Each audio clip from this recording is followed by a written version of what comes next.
गणानां त्वा गणपतिगं हवामहे कविं कवीनामुपमस्रवस्तमं ज्येष्ठराजं ब्रह्मणस्पत आनशृण्वन्नोतिभिः सीदसादनम्। ॐ श्री महागणपतये नमः। सरस्वती नमस्तुभ्यं वरदे कामरूपिणे विद्यारम्भं करिष्यामि सिद्धिर्भवतु मे सदा, सिद्धिर्भवतु मे सदा।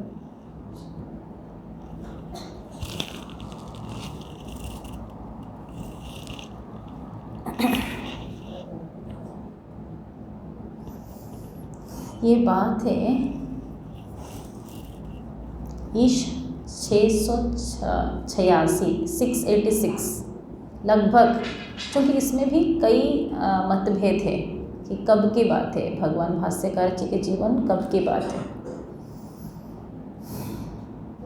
उस समय पर केरल प्रदेश में, जहाँ पर बहुत ज़्यादा आम के पेड़ थे, सुपारी के पेड़ थे, केले के पेड़ थे, नारियल के पेड़ थे, बिल्कुल घना मानो जंगल है छोटा मोटा। गांव में बिल्कुल हरियाली भरी थी इस सारे पेड़ों से। उस केरल प्रदेश के कालाडी एक गांव है। वहाँ पर विद्याधर नामक एक बहुत सज्जन सद्गृहस्थ ब्राह्मण थे। उनके एकमात्र पुत्र थे शिवगुरु। शिवगुरु बड़े विद्वान थे और हमेशा अध्ययन और अध्यापन करना चाहते थे। जब वो गुरुकुल में प्रवेश किए तो बहुत बड़े विद्वान बने। उसके बाद उनके पिता चाह रहे थे कि वो गृहस्थ आश्रम करें, मगर वो चाह रहे थे कि उनके अध्ययन अध्यापन ना छूटे। मगर अपने पिता के बहुत आग्रह था और वो अकेले पुत्र थे, तो उन्होंने अपने पिता के आग्रह को नहीं टाल पाए, तो उनको गृहस्थ आश्रम में जाना ही पड़ा। गृहस्थ आश्रम में गए तो सही, विशिष्टा देवी उनकी पत्नी हुई, शिवगुरु और विशिष्टा देवी। विशिष्टा देवी एक बहुत सुशीला, बहुत ही अच्छी कन्या थी, है ना, बहुत बड़ी भक्त थी। मगर उन दोनों का जीवन, दाम्पत्य जीवन में एक दुख था। क्या था कि बहुत उम्र हो गया था। शिवगुरु तो चाह ही नहीं रहे थे विवाह करने के लिए, वो गुरुकुल से आ ही नहीं रहे थे, तो बड़े मुश्किल से उनके पिता ने उनको लेकर के आए थे। अब विवाह हुआ बहुत बाद में, थोड़ा उनकी अवस्था थोड़ी विवाह योग्य नहीं, थोड़ी ज़्यादा हो गई थी। तो उसके बाद उनके संतान नहीं हुए, तो उनके पिता का तो देहांत हो गया, मगर ये पति पत्नी अच्छे से जीवन जी रहे थे। हमेशा अध्ययन अध्यापन, पूजा अर्चना वही चल रही थी। मगर विवाह के बाद गृहस्थ जीवन में अगर आप आ गए और फिर संतान नहीं हुआ, तो शास्त्र के अनुसार भी थोड़ा उसको अच्छा नहीं माना जाता। माना जाता है किसी पाप कर्म के परिणाम स्वरूप आपके पास संतान नहीं है। तो बहुत उपासना किए। जब घनघोर उपासना किए तब उनको लगा कि हमको कुछ विशेष संकल्प लेकर के उपासना करना पड़ेगा।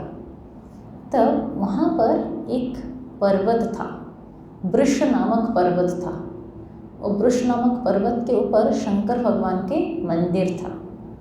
उनके गांव में केशव जी का मंदिर था, भगवान श्री कृष्ण का मंदिर था कालाड़ी गांव में। मगर उस पर्वत के ऊपर, वृष पर्वत के ऊपर एक बहुत बड़ा मंदिर था शंकर भगवान का, और इनके इष्ट शंकर भगवान थे, शिवगुरु के इष्ट शंकर भगवान थे। तब वो शंकर भगवान के मंदिर में गए और वहाँ पर कुछ पुरस्चरण किए, कुछ संकल्प रहे। संकल्प के दोनों पति पत्नी, है ना, हविषार्पण किए, कुछ मौन रखे, जो जो उनका नियम था। तो उन्होंने विशेष घनघोर साधना की। 1 साल तक अपने घर पे नहीं रहे, उस मंदिर में ही रहे। 1 साल तक विशेष साधना करने गए। 1 साल पूरा होने से पहले ही उनको भगवान शंकर का दर्शन हुआ स्वप्न में। स्वप्न में शंकर भगवान दर्शन दे करके उनको बोले कि हम आपके तपस्या में प्रसन्न हैं, अब आप बताइए आपको क्या वर चाहिए, आप किस उद्देश्य से ये तपस्या कर रहे हैं, आप चाहिए क्या। ध्यान देना, ऐसा नहीं है शंकर भगवान को पता नहीं है, ऐसा थोड़ी कि भगवान को पता नहीं है, मगर भगवान क्या चाहते हैं कि आप मांगोगे तभी हम आपको देंगे, नहीं मांगोगे तो क्यों दें, है ना। तो फिर सब लोग उन्होंने मांगा। पंकज आगे आ जाओ, आगे का सीट खाली है। अनीता में आगे बढ़ जाओ, नहीं बैठो। अरे अल्लाह क्या लंबे हो, कोने में चले जाओ। हाँ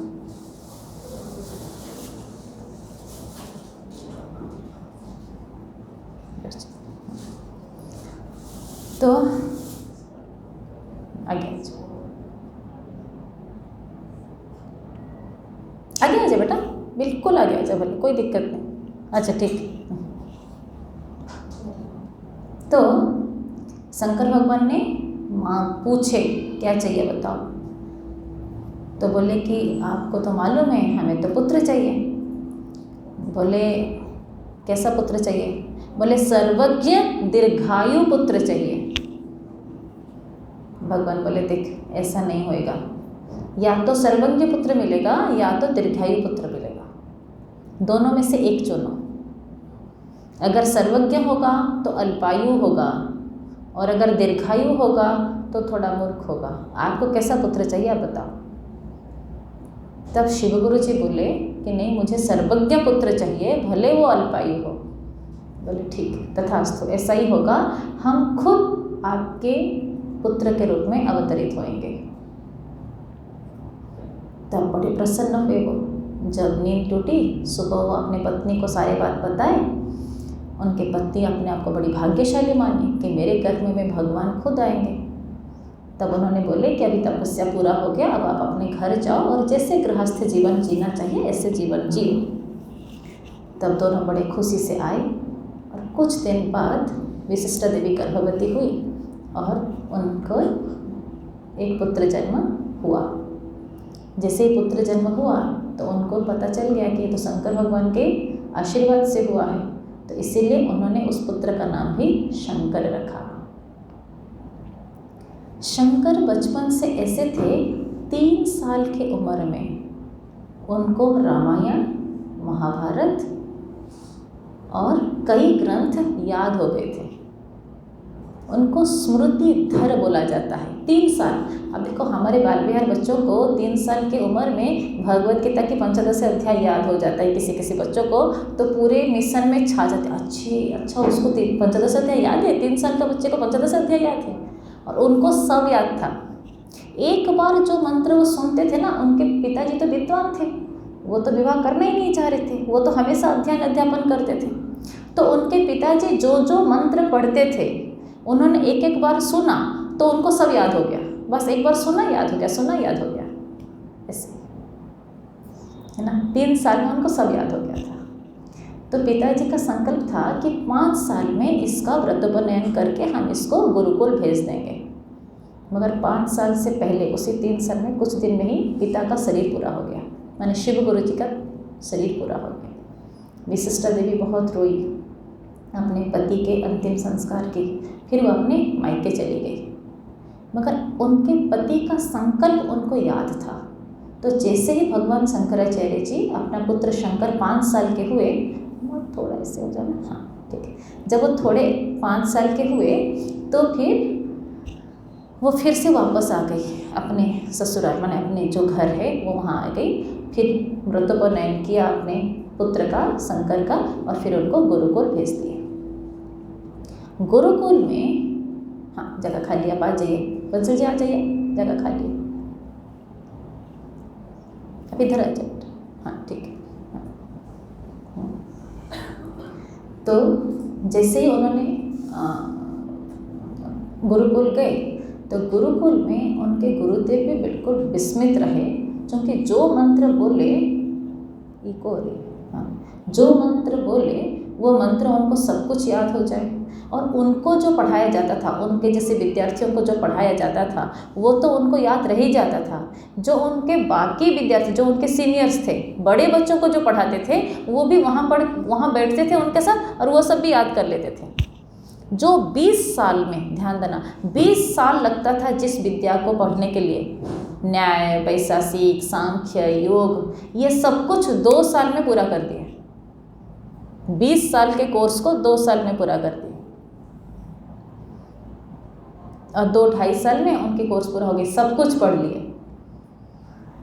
फिर उनके गुरुदेव उनको बहुत आशीर्वाद किए कि तुम्हारे जैसे शिष्य को पा करके हम धन्य हुए।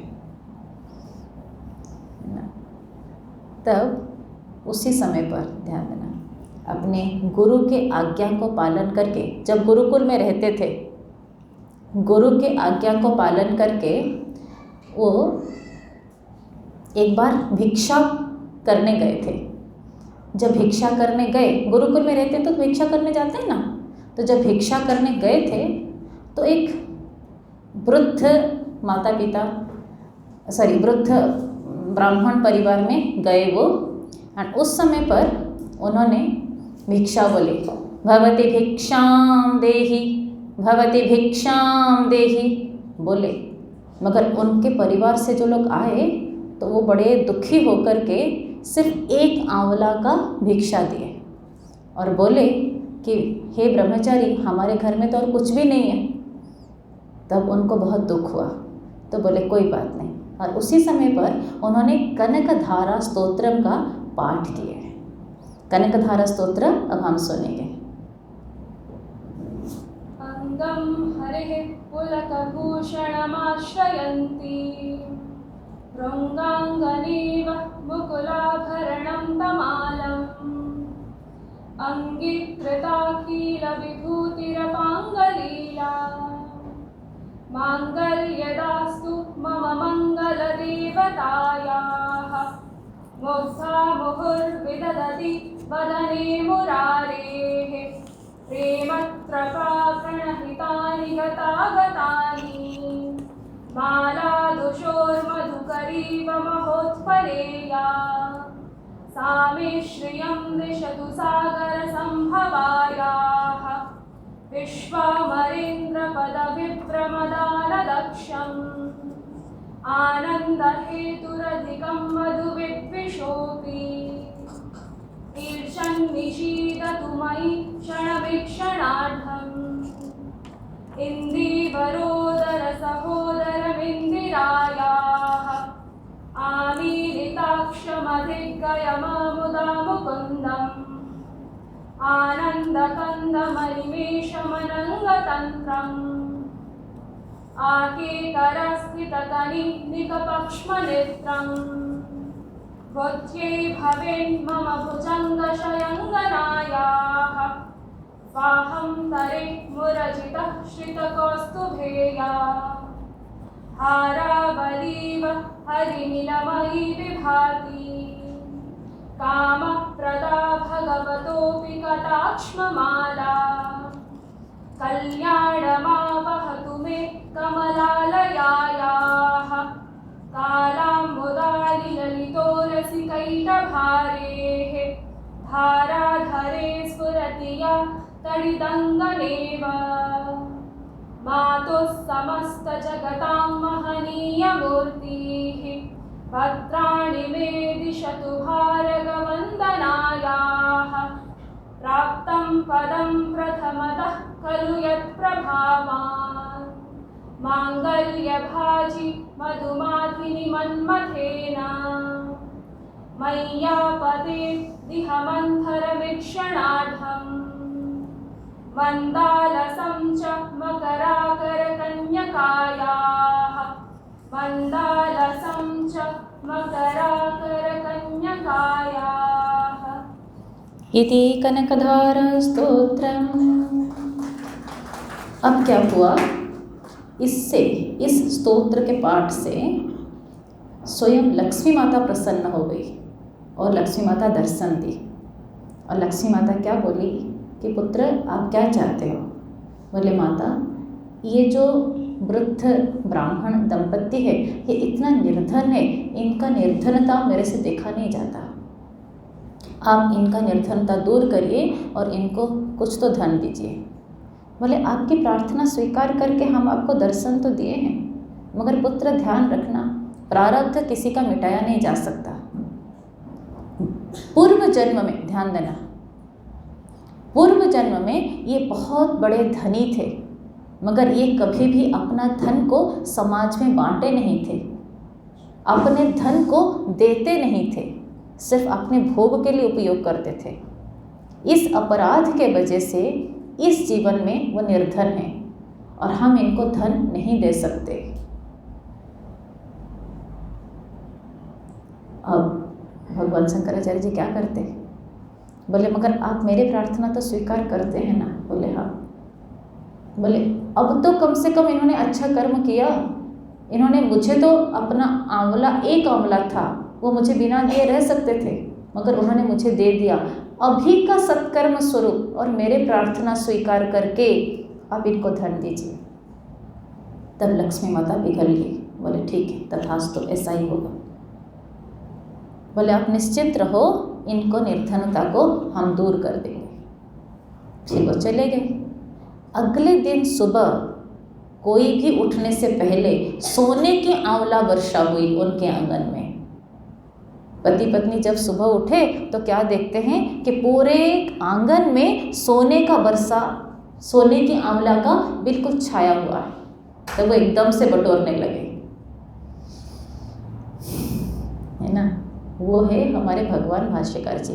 ध्यान देना, बहुत लोगों का ये गलत फहमी है कि भगवान शंकराचार्य जी सिर्फ और सिर्फ कट्टर ज्ञानी हैं, भक्ति तो उनके अंतःकरण में है ही नहीं, भक्त तो वो है ही नहीं। बहुत सारे वैष्णव शास्त्र वाले भगवान शंकराचार्य जी को इस बात से बदनाम करते हैं। आप सोचिए, जो अब बताएंगे पूरे उनके जो स्तोत्र उच्चारण करते हैं तो वो देवी प्रकट हो जाती है, उनसे हमारे अंदर ज़्यादा भक्ति है।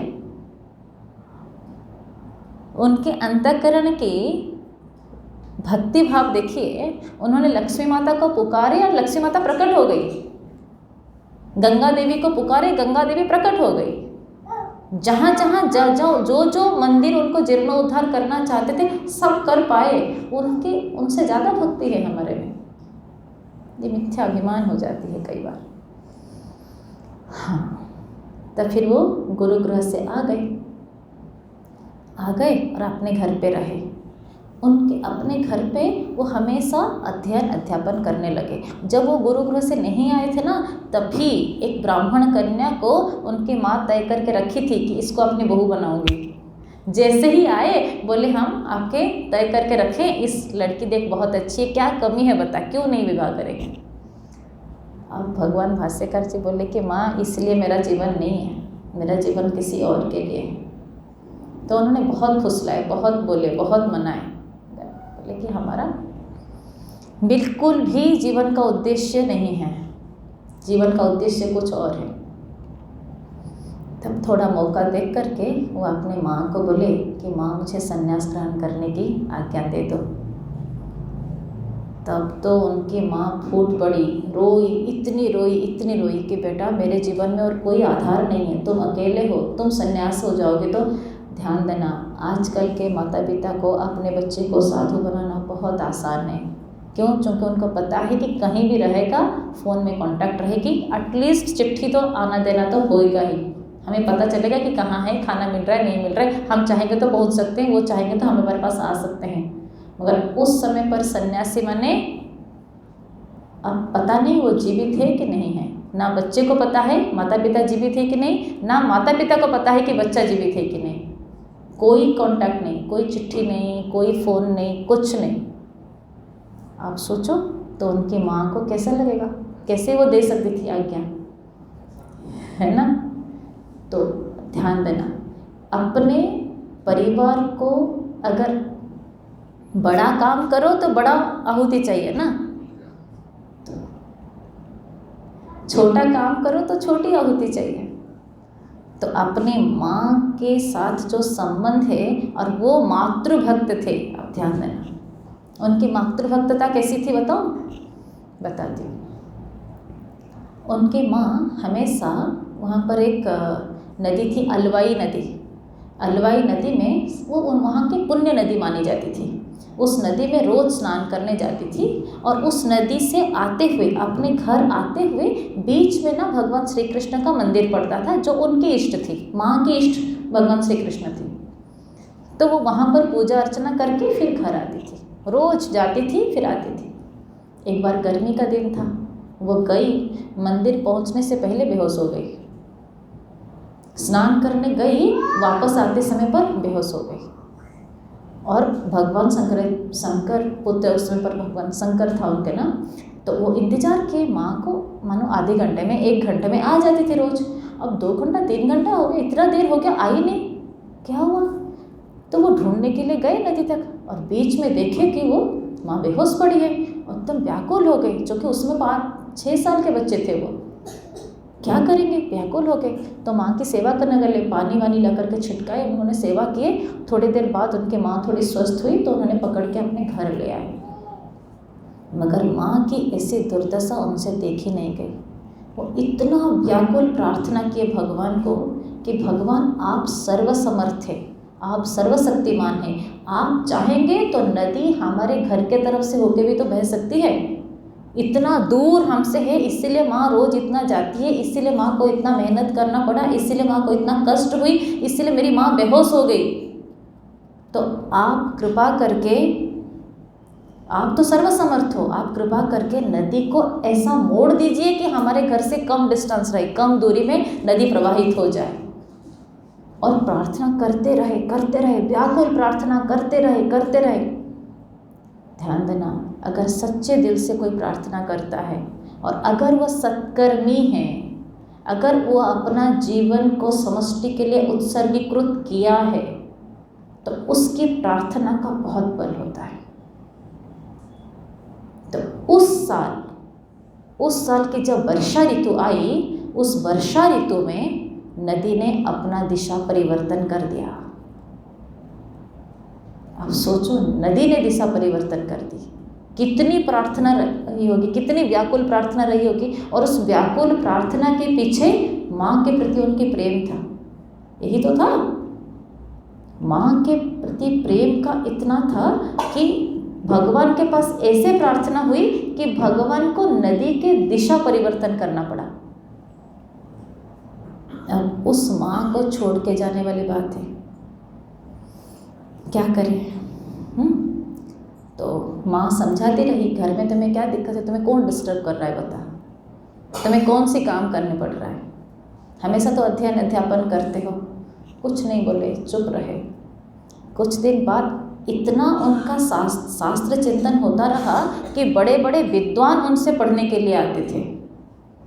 सिर्फ उतना नहीं, एक बार तो वहाँ के राजा, केरल प्रदेश के राजा, वो कहीं से सुने तो उन्होंने अपने हाथी दे करके भेजे, हाथी भेजे थे इनके पास। जैसे हम लोग कार नहीं भेजते हैं, वो अपने हाथी भेजे थे कि उस ब्रह्मचारी को ले आना और हम अपने राज दरबार में उनसे शास्त्रार्थ करेंगे। तो जो हाथी लेकर के आए थे उनके मंत्री, उन्होंने बोले कि हमारा जीवन ब्रह्मचर्य का जीवन है, भिक्षावृत्ति हमारा कर्म है, अध्ययन अध्यापना हमारा स्वधर्म है, मृगचर्म हमारा वस्त्र है, हमको हाथी घोड़े से क्या काम। आप माफ़ी मांगे। बोले राजा को ये बताइएगा किसी भी ब्रह्मचारी को इतना लोभ प्रदर्शन ना कराए, वो उनका धर्म का विरुद्ध है। अब वो हाथ जोड़ करके चले गए और जा कर के राजा को बता दिए कि ब्रह्मचारी जी तो ऐसे बोले। तो राजा को गुस्सा नहीं आया, बल्कि अच्छा लगा। बोले हम स्वयं जाएंगे उनको दर्शन करने के लिए। फिर राजा स्वयं आए दर्शन करने के लिए, फिर उनके साथ शास्त्रार्थ किए। राजा बहुत अच्छे शास्त्रज्ञ थे, विद्वान थे, शास्त्रार्थ किए। तो इतने प्रभावित हुए कि उन्होंने बहुत सारे स्वर्ण मुद्रा दिए गिफ्ट में। तो फिर ब्रह्मचारी जी ने वही बोले कि फिर से आप प्रलोभन कर रहे हैं ब्रह्मचारी जी को, ब्रह्मचारी जी का इससे क्या काम। फिर उन्होंने बोले देखिए हम तो अर्पण कर चुके हैं, आप जिसको चाहिए इसको दे दीजिए, हम तो वापस नहीं लेंगे, आप किसी भी सत्पात्र में इसको दे दीजिए। तब ब्रह्मचारी जी ने क्या बोले, ब्रह्मचारी जी माने यहाँ पर शंकर, क्या बोले कि उचित अनुचित पात्र का विवेचन राजा को होना चाहिए। हम तो ब्रह्मचारी हैं, हमें क्या मालूम किसको धन चाहिए किसको धन नहीं चाहिए, कहाँ धन देने से अच्छा व्यवहार होगा उसका। इसीलिए ये धन का वितरण आप अपने हाथ से स्वयं करिए, हम विद्या वितरण करेंगे, धन वितरण करना हमारा काम नहीं है। तब उन्हीं के सामने ही सारे धन को वितरण कर लिए, सारे ब्राह्मणों में जहाँ जहाँ उनको लगा। सारे धन वितरण हो गया। फिर थोड़े दिन बाद फिर शंकर ने बोले, माँ सन्यासी, जैसे हमारे बच्चे नहीं बोलते हैं माँ हम उस ट्रिप में जाएंगे, हम उस ट्रिप में जाएंगे, हर 2 दिन में, हर 3 दिन में, ऐसे भगवान शंकराचार्य जी क्या बोले थे, माँ सन्यासी की आज्ञा दे दीजिए। फिर वो रोएंगी धोएंगी, कुछ समझा देंगी, चुप हो जाएंगे, फिर 2-3 दिन बाद माँ सन्यासी की आज्ञा दे दीजिए। फिर रोएंगी धोएंगी, कुछ समझा देंगे, फिर माँ सन्यासी की आज्ञा दे दीजिए। लगातार करते गए। और जब देख रहे थे कि माँ व्याकुल ही होती है, माँ कभी अनुमति दे ही नहीं रही है, तब वही प्रार्थना, ध्यान देना, जिस प्रार्थना के बलबूते नदी का दिशा परिवर्तन हो गया था, क्या उस प्रार्थना का वो बल नहीं है जो भगवान उनके माँ के अंतःकरण को शांत कर दे। तो वो फिर से वही प्रार्थना की, तीव्र प्रार्थना भगवान के पास कि भगवान मेरे जीवन सार्थक तभी होगा जब हम अद्वैत निष्ठ हो जाएंगे। अद्वैत निष्ठ तभी होंगे जब हम ब्रह्म विद्या प्राप्त करेंगे। ब्रह्म विद्या प्राप्त करने की मौका तभी मिलेगा जब हम सन्यासी हो जाएंगे। तो मुझे सन्यास होने की अवसर दीजिए, मेरे माँ को आप संभालिए। अब क्या हुआ देखो, एक दिन माता पुत्र दोनों गए थे स्नान करने के लिए। स्नान कर ही रहे थे, माँ पहले आ गई ऊपर स्नान करके, ये बच्चे थे वो थोड़ा ज़्यादा नहा रहे थे। उसी समय पर एक मगरमच्छ उनके पैर को ऐसे पकड़ा, मगरमच्छ क्रोकोडाइल जैसे ही पकड़ा तो उन्होंने बोले, माँ बचाओ बचाओ, मुझे मगरमच्छ ले जा रहा है। माँ एकदम से देखी और एकदम से कूदी उस नदी पे, मगर तब तक मगरमच्छ उनको ले जा रही थी थोड़ी दूर। फिर वहाँ जब दूसरे लोग स्नान कर रहे थे, वो लोग भी उनके हाथ को पकड़े रक्षा करने के लिए, मगर मगरमच्छ तेजी से ले गई तो किसी ने बचा नहीं पाए। तब वो जोर से बोले, माँ मैं आपको कई बार बोला था मुझे सन्यास की अनुमति दे दीजिए, सन्यास की अनुमति दे दीजिए, अभी भी समय है, मेरा प्राण नष्ट नहीं हुआ। अगर अभी आप सन्यास देंगे तो हम आतुर सन्यास माने मानसिक सन्यास, आतुर सन्यास धर्म ग्रहण करके मुक्ति प्रद प्राप्त कर सकते हैं। मगर अगर आप नहीं देंगे मेरा शरीर छूट जाएगा, मगर मेरा मुक्ति नहीं होगा। आप मेरे ऊपर कृपा करो, मुझे अभी अनुमति दे दो, आपका आज्ञा हो जाएगा तो मैं अभी मानसिक रूप से कम संन्यास ले लूँ, ताकि मेरा मुक्ति तो हो जाए शरीर छूटने से पहले। माँ को लगा शरीर तो ऐसे भी छूट रहा है, बोले ठीक है बेटा ऐसा ही हो, तुम संन्यास ले लो, तुम संन्यास ले लो, मैं अनुमति दे रहा हूँ, तुम संन्यास ले लो, तुम संन्यास ले लो। क्योंकि उनको पता था अभी तो शरीर नष्ट ही हो रहा है, मेरा तो रहा नहीं हुआ। उसी समय पर वहाँ पर धीवर लोग, मछुआरे लोग जाल बिछा रहे थे, तो उन्होंने एकदम से जाल किया तो मगरमच्छ ने उनको छोड़ करके भागने की कोशिश किया, छोड़ दिया, मगरमच्छ छोड़ दिया, डर गया क्योंकि जाल था उधर, तो उनको लगा जाल में फंसेंगे। तो बाकी सब लोग जा करके उनको तैर के जाके उनको ले आए, क्षत विक्षत हो गए थे, थोड़े बेहोश हो गए थे। उसी समय पर दोनों को ले आए, माँ इतना ही बोली कि हाँ बेटा मैं तुम्हें अनुमति दे देता हूँ, और उसके बाद बेहोश हो गई। तो कुछ लोग माँ को ऊपर लेकर के आए, कुछ लोग पुत्र को लेकर के आए, पुत्र का क्षत विक्षत हो गया था। उसी समय पर एक वैद्यराज उधर से गुजर रहे थे। इतना हो हल्ला सुन करके वो वैद्यराज आए देखने के लिए कि क्या हो रहा है। फिर उन्होंने देखे क्षत विक्षत, फिर उन्होंने वहाँ पर ट्रीटमेंट करना शुरू कर दिया और फिर वो ठीक हो गए। जब थोड़ा ठीक हो गए फिर दोनों उनको लेकर के घर छोड़ दिया। उस दिन रात को भगवान शंकराचार्य जी क्या बोलेंगे, बोले माँ आपने मुझे अनुमति दे चुके हो संन्यास लेने के लिए, और सन्यासी का धर्म नहीं है घर में रहना, सन्यासी का धर्म है बाहर रहना। घर में नहीं रह सकता वो, अपने माता पिता के घर पे नहीं रह सकता। तो आप मुझे अनुमति दे दीजिए। अब तो वो फंस गई। अब वो फुट फुट के रोई वो कि बेटा ऐसे कैसे बोल सकते हो, मेरा जीवन और कितना दिन है, मैं कब तक जीवित रहूँगा, जब मैं मृत्यु हो जाएगी मेरी तब तुम संन्यास ले लेना, मगर जब तक मैं हूँ मेरे प्रति भी तुम्हारी कुछ कर्तव्य है कि नहीं है। तुम चले जाओगे तो मेरा तीर्थ दर्शन कौन कराएगा। ध्यान देना, अपने माता पिता को तीर्थ दर्शन करवाना संतान का धर्म है। तुम चले जाओगे तो मेरा तीर्थ दर्शन मुझे कौन करवाएगा, और मेरे बुढ़ापे में मुझे कोई रोग हो जाएगा तो मेरा सेवा शुश्रूषा कौन करेगा।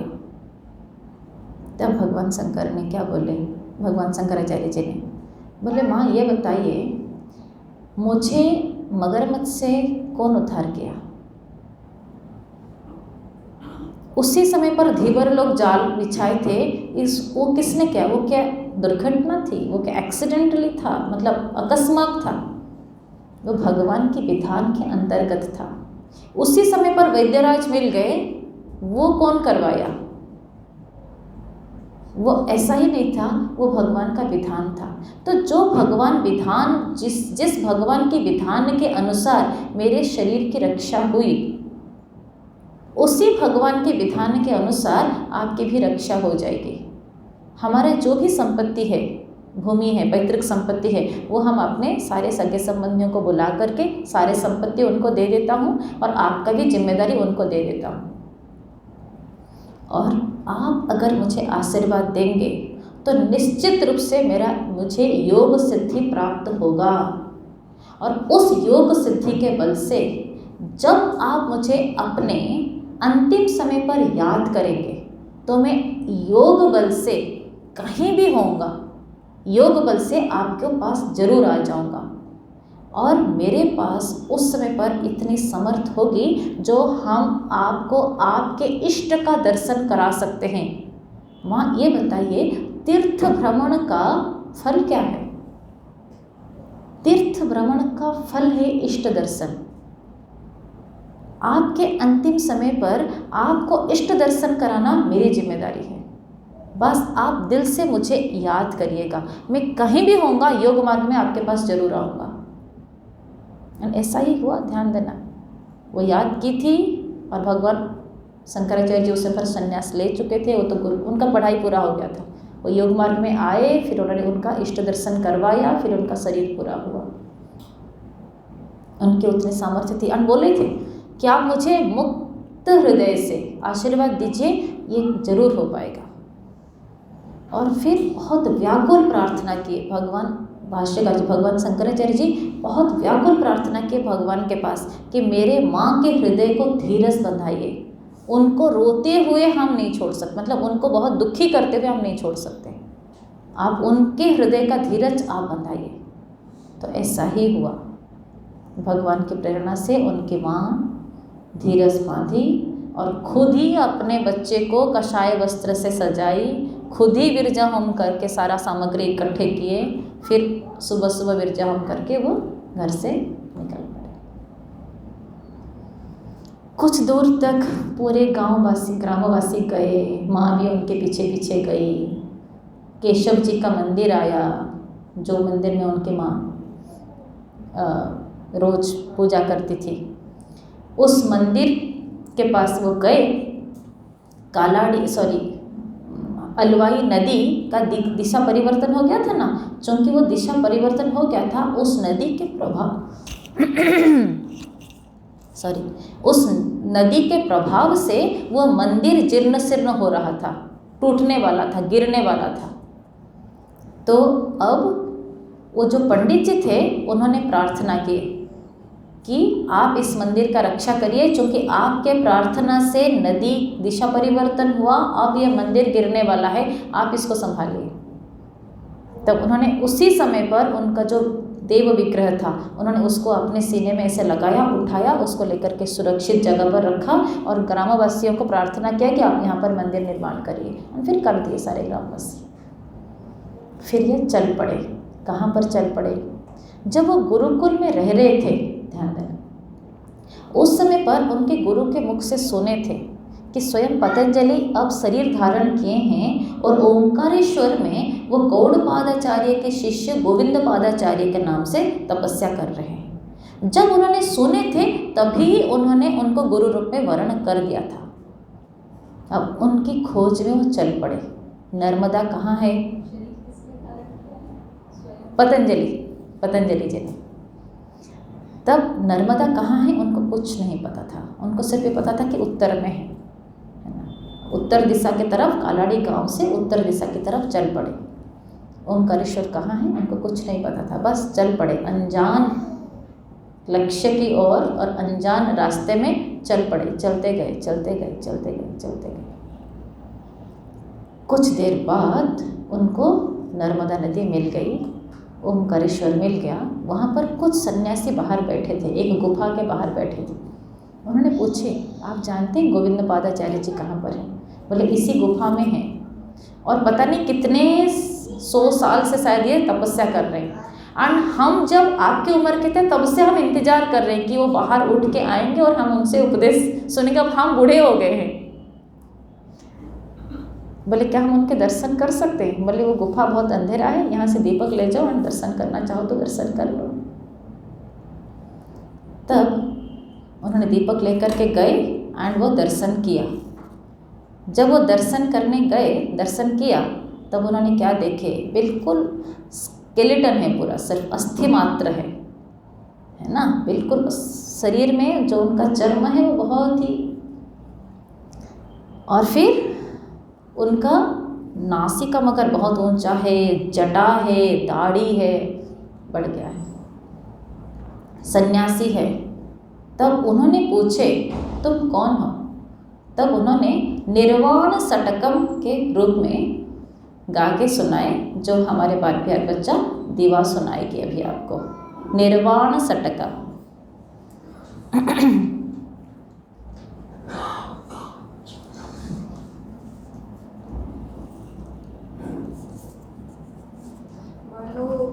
अहंकार चित्तानि नाहम्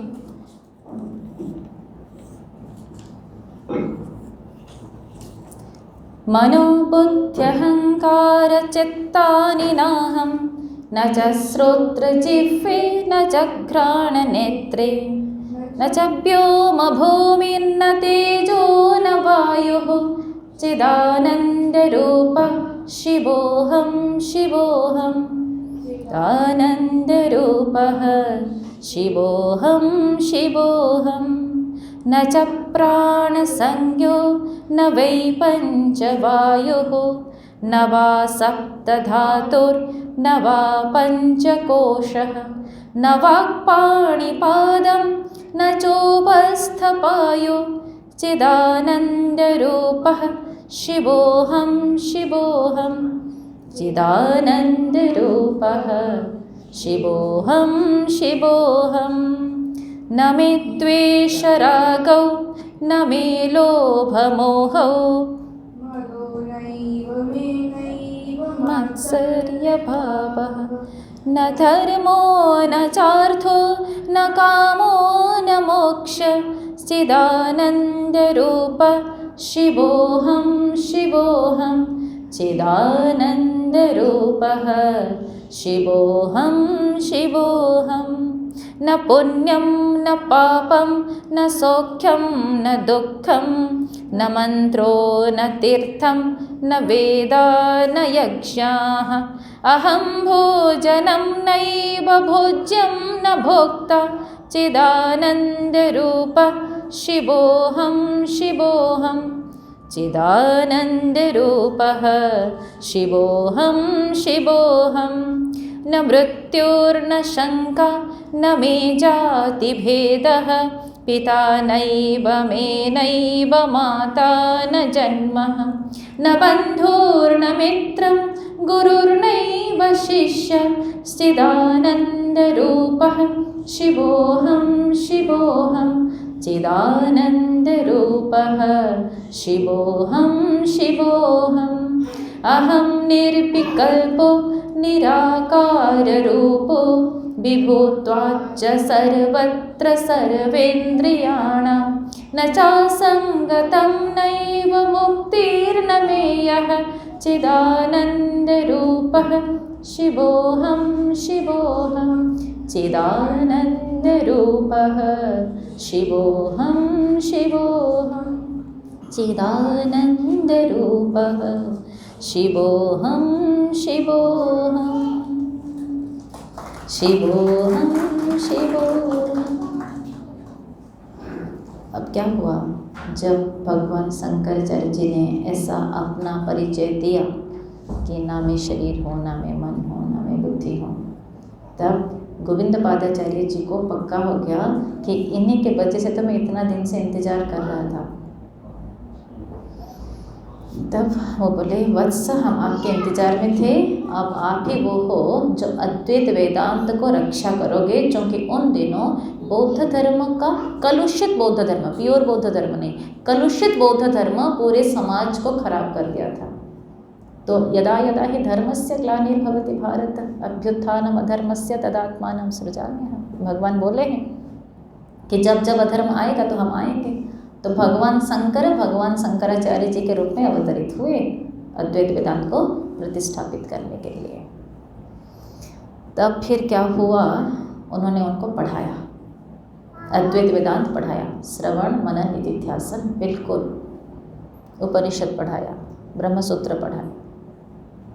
जब अध्ययन पूरा हुआ तब भगवान शंकराचार्य जी ने बोले कि अब मेरा अध्ययन पूरा हुआ, अब आप मुझे एकांत में मौन रह करके मोक्ष के लिए आज्ञा दे दीजिए। तब गोविंद पादाचार्य जी ने क्या बोले, बोले मेरे गुरुदेव गौड़पादाचार्य जी को उनके गुरुदेव सुखदेव जी ने बोले थे, सुखदेव जी ने गौड़पादाचार्य जी को बोला था, गौड़पादाचार्य जी ने गोविंद पादाचार्य को क्या बोले थे कि तुम्हारे शिष्य ब्रह्मसूत्र के ऊपर भाष्य लिख करके अद्वैत वेदांत का प्रतिष्ठा करेंगे।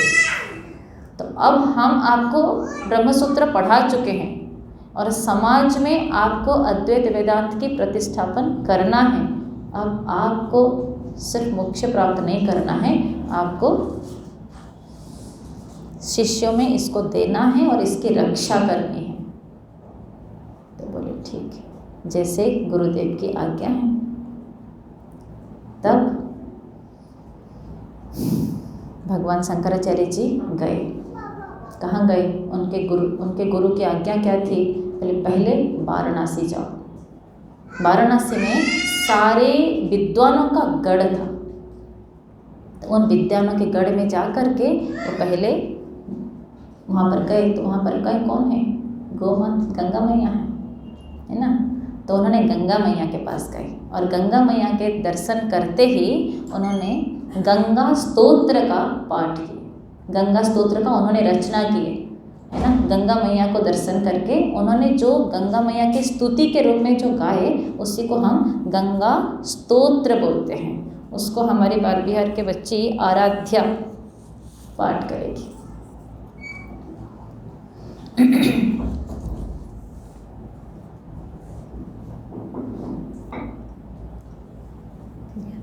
देवी सुरेश्वरी भगवती गंगे त्रिभुवन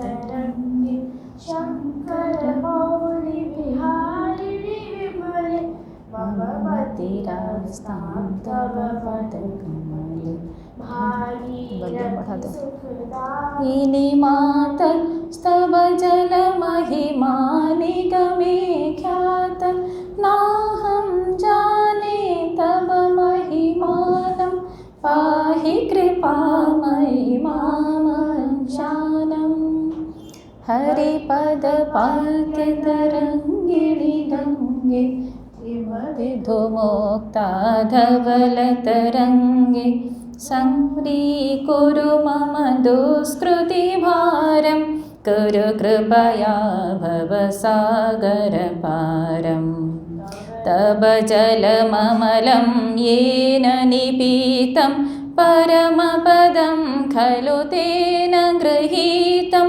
मातर्गङ्गे त्वय्यो भक्त किल तं द्रष्टुं नयमशक्तः पतितोद्धारिणि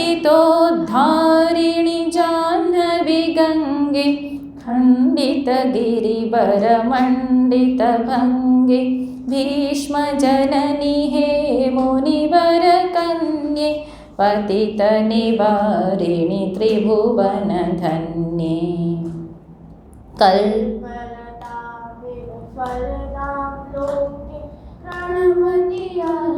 प्रणमतियास्तानपतति शोके पारावारविहारिणि गङ्गे विमुखयुवति कृततरलाभाङ्गे तव चेन्मातः स्रोतस्नात पुनरपि जठरे सोऽपि न जात नरकनिवारिणि जाह्नवी गङ्गे कलुषविनाशिनि महिमोत्तुङ्गे पुनरसदङ्गे पुण्यतरङ्गे करजय जाह्नवी करुणाभाङ्गे इन्द्रमुकुटमणिराजितचरणे सुखदे शुभदे भृत्यशरण्ये रोगं शोकं तापं पापं हर मे भगवति कुमतिकलापं त्रिभुवनसारे वसुधाहारे त्वमसि गतिर्मम खलु संसारे अलकानन्दे परमानन्दे कुरु करुणामयि कातरवन्द्ये तव तटनिकटे यस्य निवासः खलु वैकुण्ठे तस्य निवासः वर जोर से बोल थोड़ा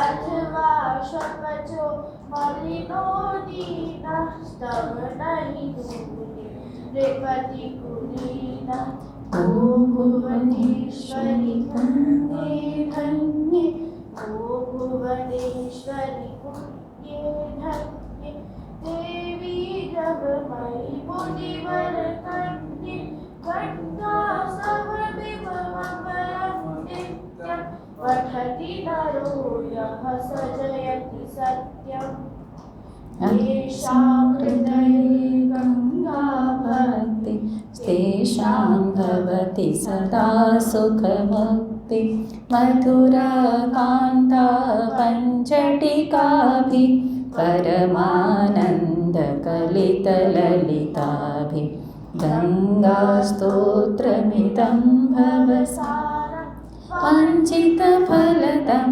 विमलं सारं शङ्करसेवकशङ्कररचितं पठति सुखेस्तव इति च समाप्तं शङ्करसेवकशङ्कररचितं पठति सुखेस्तव इति च समाप्तं जय जय गङ्गे जय हर गङ्गे जय जय गङ्गे जय हर गङ्गे जय जय गङ्गे जय हर गङ्गे जय जय गङ्गे जय हर गङ्गे जय जय गङ्गे जय हर गङ्गे जय जय गङ्गे जय हर गङ्गे जय जय गङ्गे जय हर गङ्गे जय जय गङ्गे जय हर गङ्गे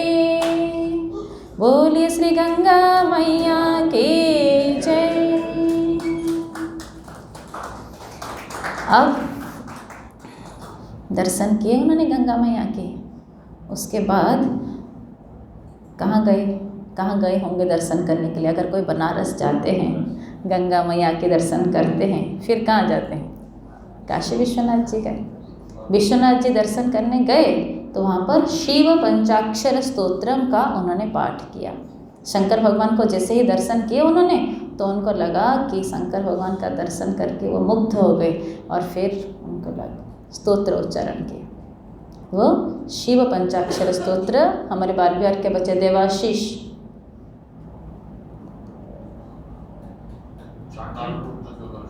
नहीं देवाशीष, हाँ चांडाल रूप में तो बाद में होगा बेटा, वो तो संक्रांत, ये तो मंदिर में दर्शन किए।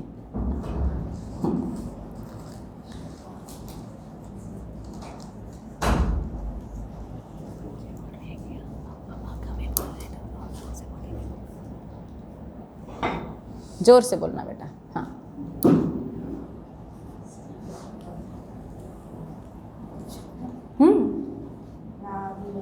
जोर से।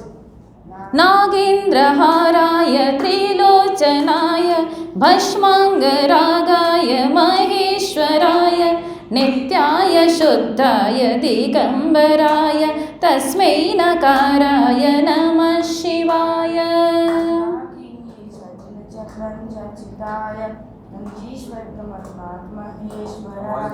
मंदार पुष्प बहुपुष्प सुपूजिताय तस्मै मकाराय नमः शिवाय। शिवाय गौरी वदनाब्जबाल सूर्याय दक्षध्वरनाशकाय श्रीनीलकंठाय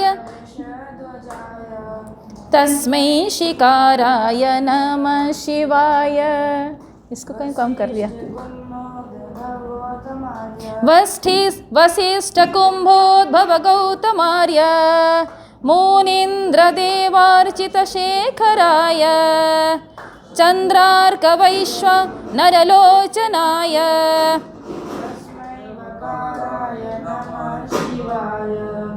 यक्ष स्वरूपाय जटाधराय पिनाकहस्ताय सनातनाय तस्मै यकाराय नमः शिवाय। पंचाक्षरमिदं पुण्यं यः पठेत् जीवसन्निधौ शिवलोकमवाप्नोति शिवेन सम्मोदते। इति शिव पंचाक्षर स्तोत्रम। अब जब उन्होंने शंकर भगवान का दर्शन किया और शिव पंचाक्षर स्तोत्र किया, फिर रोज़ वो जाने लगे गंगा जी में स्नान करने के लिए। एक बार वह गंगा जी में स्नान करने जा रहे थे, उसी समय पर ध्यान देना, जब गंगा जी में स्नान करने जा रहे थे उसी समय पर एक वृद्ध व्यक्ति वहाँ पर वो व्याकरण के जो रूल्स है ना, वो सब कुछ याद कर रहे थे। 85 साल के वृद्ध व्यक्ति वो याद कर रहे थे व्याकरण के सारे नियम को, है ना। तो उस वृद्ध व्यक्ति को देख करके उनको थोड़ी दया आ गई, थोड़ी करुणा आ गई कि 85-86 साल के हो गए हो, अब आपको ये सारे व्याकरण के नियम की क्या ज़रूरत है। बोले नहीं हम भाष्य पढ़ेंगे। हम बोले भाष्य पढ़ के क्या करोगे, आपकी जीवन उद्धार होना चाहिए ना, तो जीवन उद्धार करने के लिए जो करना चाहिए वो करो, ये क्या कर रहे हो। तो उन्होंने उनको डांटा, तो जिस भाषा में डांटा उसको हम बोलते हैं भज गोविंदम। उस वृद्ध व्यक्ति को जो डांटा था उसको भज गोविंदम बोला जाता है। उसको पाठ करेंगे, शुरू करो। भज गोविंदम भज गोविंदम गोविंदम भज मूढ़मते संप्राप्ते सन्निहिते काले नहि रक्षति दुःखं करणे। भज गोविंदम भज गोविंदम गोविंदम भज मूढ़मते मूढ़जनीगणागमकृष्ण कुरु सद्बुद्धिं मनसि विकृष्ण। थोड़े जोर से। वल्लभसे निजकरमोपात्तं वित्तं येन विनोदयचित्तं। भज गोविंदम भज गोविंदम गोविंदम भज मूढ़मते। नारीस्तनभरनाभिदेशं दृष्ट्वा मागं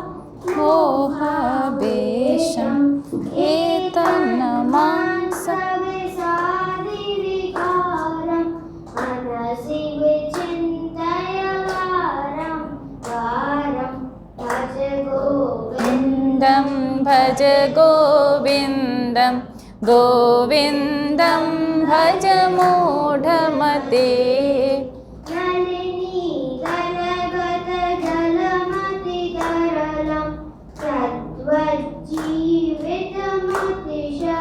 चपलं वेद्धि व्याध्यविमानग्रस्तं लोकं शोकहतं च समस्तं भज गोविन्दं भज गोविन्दं गोविन्दं भज मूढमते यावदित्तोपार्जनसक्त तावन्निजपरिवारो रक्त पश्चाज्जीवितजर्जरदेः वार्तां कोऽपि न पृच्छति देः भज गोविन्दं भज गोविन्दं गोविन्दं भज मूढमते का यावत् पवनो निवसति देहे तावत् पृच्छति कुशलं गेहे गतवति वायो देहापाये जोर से कार्याभ्यति तस्मिन् काये भज गोविन्दं भज गोविन्दं गोविन्दं भज मूढमते जोर से बालस्तावत् क्रीडासक्तः तरुणस्तावत् तरुणी सक्त वृद्धस्तावत् चिन्तासक्तः परमे ब्रह्मणि कोऽपि न सक्तः भज गोविन्दं भज गोविन्दं गोविन्दं भज मूढमते पाते कान्ताकस्ते पुत्रः संसारोऽयमतीव विचित्र तस्य त्वं कः कुत आयातः तत्त्वं चिन्तय तदिह भ्रातः भज गोविन्दं भज गोविन्दं गोविन्दं सत्सङ्गत्वे निस्सङ्गत्वं निस्सङ्गत्वे निर्मोहत्वं निर्मोहत्वे निश्चलतत्वं निश्चलतत्वे जीवनमुक्ति भज गोविन्दं भज गोविन्दं गोविन्दं भज मूढमते गोविन्दं भज मूढमते।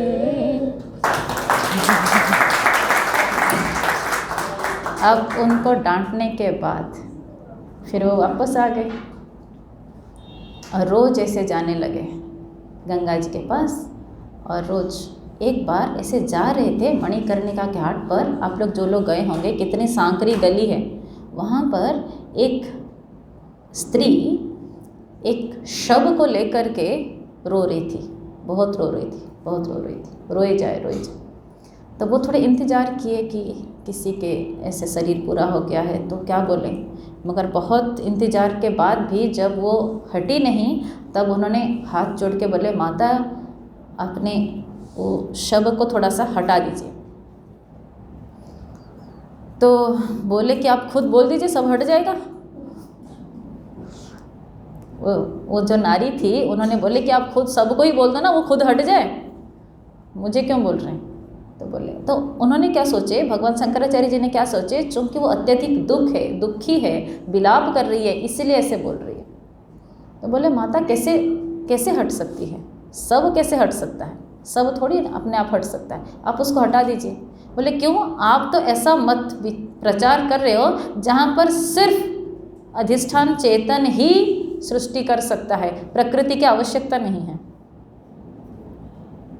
अगर आपके मत में ऐसा है तो शिव वहाँ पर तो सच्चिदानंद तत्व है, फिर वो हट क्यों नहीं सकता। तो बोले आप कौन हैं? उन्होंने प्रणाम किए तो वो पार्वती अम्बा थी और वो शंकर भगवान का स्व रूप में था। फिर उन्होंने उसको हटाया, फिर वो गए स्नान करने के लिए। तो ऐसे फिर उसमें उन्होंने बोले कि नहीं, जहाँ तक सृष्टि है, सृष्टि के धरातल पर प्रकृति को स्वीकार करना पड़ेगा। सृष्टि के धरातल पर हम प्रकृति को इग्नोर नहीं कर सकते। उस शिक्षा देने के लिए पार्वती अम्बा आई थी, है ना। उसके बाद फिर उन्होंने कई स्तोत्र का लिखा, कई स्तोत्र पाठ किए, कई स्तोत्र का रचना किए। फिर शंकर भगवान को कैसे मन में पूजा कर सकते हैं, उसके लिए उन्होंने शिव मानस पूजा शिव जी का एक तो स्थूल पूजा होती है, एक मानस पूजा होती है ना, मन में भी पूजा कर सकते हैं। तो उन्होंने शिव मानस पूजा की रचना की। जोर से। रत्नैकल्पितमासनं हिमजलैः स्नानं च निर्व्याम्बरं नानारत्नविभूषितं मृगमदा मोदाङ्कितं चन्दनं जातिचम्पकबिल्वपत्ररचितं पुष्पं च धूपं तथा दीपं देवदयानिधे पशुपते हृत्कल्पितं रैहता सौवर्णे नवरत्नखण्डरचिते जोर से।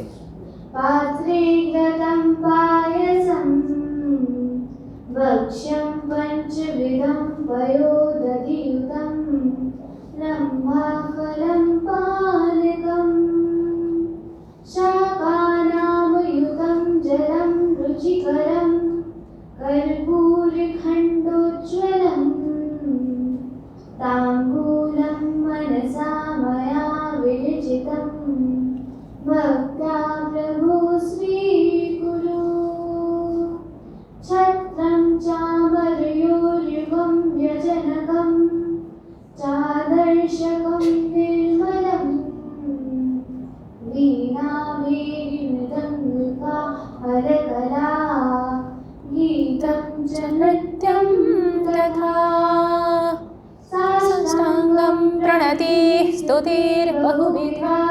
जोर से। एतत् समस्तं मया संकल्पेन समर्पितं तव विभो पूजां गृहाण प्रभो आत्मा त्वं गिरिजामतिः सहचरा प्राणः शरीरं गृहम् पूजा ते विषयोपभोगरचना निद्रा समाधिस्थितिः सञ्चारः पदयोः प्रदक्षिणविधिः स्तोत्राणि सर्वा गिरो यत् कर्म करोमि तत्तदखिलं शम्भुतवाराधनम् करचरणकृतं वाक्कायसं कर्मसं वा श्रवणनयनसं वा मापराधं विदितमविदितं वा सर्वमेतत्क्षमस्व जय जय करुणाब्धे श्रीमहादेव शम्भो जय जय करुणाब्धे श्रीमहादेव शम्भो जय जय करुणाब्धे श्रीमहादेव शम्भो। उसके बाद उन्होंने अपने 4 शिष्यों को अलग अलग जगह से, पद्मपादाचार्य जी थोड़ा थोड़ा, अच्छा हमारी प्रोग्राम 7:30 तक था ना, टाइम कितना 5:30 to 7:30 या 7 था? अरे मेरे मन में 7:30 था, हम लोग कन्फ्यूज हो। ठीक है, और 4-5 मिनट में समेट लेती हूँ, ठीक है। 4 शिष्य उन्होंने किए थे इस शास्त्र को प्रचार करने के लिए। पद्मपादाचार्य जिनको एक बार गंगा जी में स्नान कर रहे थे, तो उनके शिष्य पद्मपादाचार्य जी दूसरे तट पर थे। तब इन्होंने एक बार पुकारा तो वो बिना देखे नदी में ही दौड़ के आए। नदी में ही। तो जहाँ जहाँ उन्होंने पाँव रखा वहाँ वहाँ पर कमल खिल गया। कमल का एक नाम है पद्म। तो चूंकि उनके पाद के नीचे पद्म था, इसलिए पद्म पादाचार्य उनका नाम पड़ा, है ना। उनके शिष्य ऐसे थे, बिना देखे उन्होंने दौड़ के आए नदी में तो कमल खिल गया उनके, मैंने कमल उनको सपोर्ट किया, उनके पाँव को कमल के ऊपर पाँव रख करके आए, तो इसलिए उनका नाम पड़ा पद्म पादाचार्य। उसके बाद उन्होंने हस्तामलकाचार्य को किए। हस्तामलकाचार्य को कैसे किए? बोले जब उन्होंने, हस्तामलकाचार्य बचपन से जब से पैदा हुए थे तब कुछ बोल नहीं रहे थे, कुछ भी नहीं बोल रहे थे। तो उनके माता पिता को लगा कि ये गूंगा है, कुछ जानता नहीं है, पागल है। तब जब कोई भी गांव में क्या होता है कि कोई भी ब्राह्मण आए कि कोई सन्यासी आए तो हम अपनी सारी समस्या देते हैं, जैसे मानो वो सर्वज्ञ हैं। किसी की शादी नहीं हो रहा है, किसी की रोग हो रहा है, किसी का कुछ हो रहा है, तो उन्होंने बोले ये बेटा तो बेकार है, आप इसको या तो ठीक कर दो या तो अपने साथ ले जाओ, ये बेकार है, हमारे लायक नहीं है। तो बोले आप इसको ले जाइए। तब उन्होंने उसको संस्कृत में पूछे तुम कौन हो? तब उन्होंने उनको जवाब दिए पूरी आत्मज्ञान कि ना मैं शरीर हूँ, ना मैं प्राण हूँ, जो उन्होंने अपने गुरु को दिए थे ऐसे ही। बोले ठीक है, तुम्हारे लायक नहीं है, मेरे लायक है, ले गए उन्होंने। उनको पूरा आत्मज्ञान, जैसे हमारे सामने हमारे हाथ में अगर आंवला है, हमको जितना क्लियरली दिखता है, तो उनको आत्मज्ञान उतना क्लियर था, इसलिए उनका नाम पड़ा हस्तामलकाचार्य। आंवला, आंवला माने आंवला, है ना, आंवला, हस्तामलकाचार्य, ठीक है ना। फिर हुआ सुरेश्वराचार्य। उन्होंने शास्त्रार्थ करने के लिए गए। कर्मकांड को प्रचार करने वाले थे मंडन मिश्र, है ना, जो कि हमेशा यही प्रचार करते थे कि पैदा से लेकर के मृत्यु तक कर्म को छोड़ नहीं सकते। तब उन्होंने उनको शास्त्रार्थ करके हराया और अद्वैत वेदांत की स्थापना की। थोड़ी बड़ी कथा है, वो कभी अगले बार करेंगे। अगले बार जब भगवान भाष्यकार जी का हो ना, वो बचपन से लेकर के यहाँ तक का नहीं बोलूँगी, यहाँ से लेकर के आगे तक का बात करूँगी, ठीक है। नहीं तो पूरा नहीं होता, कभी भी ये वाला पार्ट नहीं हो पाता है। ये वाला पार्ट हम आगे से ऐसे करेंगे, पैदा से लेकर के गुरुकुल तक वो सब नहीं करेंगे। तो फिर उन्होंने उनके साथ शास्त्रार्थ किया। कैसे कैसे शास्त्रार्थ हुआ, क्या हुआ, उसमें बहुत बढ़िया कहानी। फिर उन्होंने उसको हराया। फिर उस शास्त्रार्थ में नियम यही था कि आप हमारे शिष्य बनोगे। तो फिर उन्होंने शिष्य बना, उनका नाम हुआ सुरेश्वराचार्य। और फिर एक शिष्य थे उनके जो कुछ नहीं समझ पाते थे और बाकी लोग उनके ऊपर हंसी उड़ाते थे, मगर वो बहुत अच्छे सेवा करते थे। सेवा का फल क्या है वो तो दिखना चाहिए।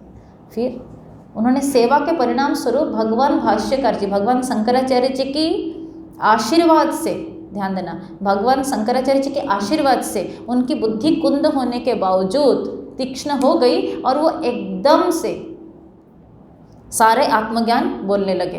तो उनका नाम क्या है? तोटकाचार्य। चूँकि तोटक छंद से वो आत्मज्ञान बोलने लगे, इसलिए उनका नाम पड़ गया तोटकाचार्य। फिर 4 मठ का स्थापना किए और 4 शिष्यों को उन्होंने जिम्मेदारी दे दिया और फिर खुद गए भारत भ्रमण में। भारत भ्रमण करते करते करते करते वो केदारनाथ जी गए और केदारनाथ जी जब दर्शन किए, वहाँ पर उन्होंने अपना पंचभौतिक शरीर को वहाँ पर विलीन हो गया। ठीक है ना। अब उसके बारे में हम लोग देखेंगे। अब हमारे वॉलंटियर्स लाइट ऑफ कर दीजिए, लाइट सब कर दो बच्चे। वहाँ आप उधर कर लो, अमरीश उधर लाइट ऑफ कर दो। हाँ,